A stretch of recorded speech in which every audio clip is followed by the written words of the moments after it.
Amemwambia kwamba hiyo siku alikuwa anataka kutengenezwa nywele, na pia tukumbuke kwamba bibi yake alikuwa amezoea, anasema kwamba bibi yake alikuwa amezoea kutengenezwa nywele kwa nyumba, yaani anapigia mtu wa nywele wa salonist, anakuja na mtengeneza nywele kwa nyumba, yaani haendi salon. Lakini hiyo siku ikatokea kwamba ameenda kutengenezwa nywele salon.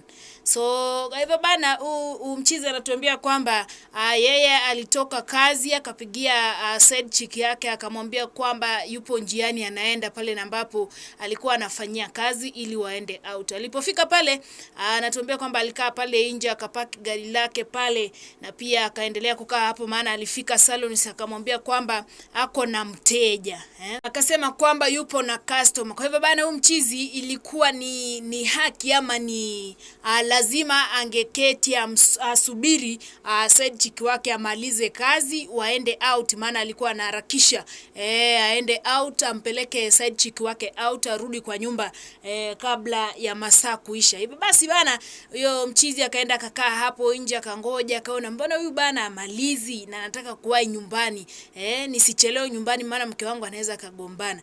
Basi katika harakati zake za kungoja akaamua bana, acha niingie nikamuone.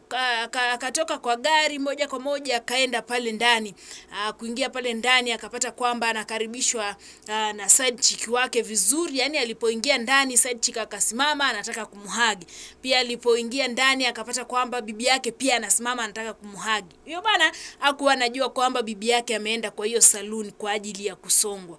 Kwa hivyo basi alishangaa sana kuona kwamba bibi yake hiyo siku ametoka akaenda saloon, na ilikuwa nje ya nchi, nje ya mji, yani ya the within the arena yenye walikuwa wanaishi. Basi hakuna venye angeweza kushuku. Basi alishangaa sana maana yeye alikuwa anashangaa wote wanasimama kumsalimia, na pia bibi yake alikuwa anashangaa kumuona salonist anajua bwanake, na pia mtu wa salonist alikuwa anashangaa kuona bibi yake bibi ya boyfriend yake anamjua. Yaani ilikuwa ni mshangao wa aina zote tatu.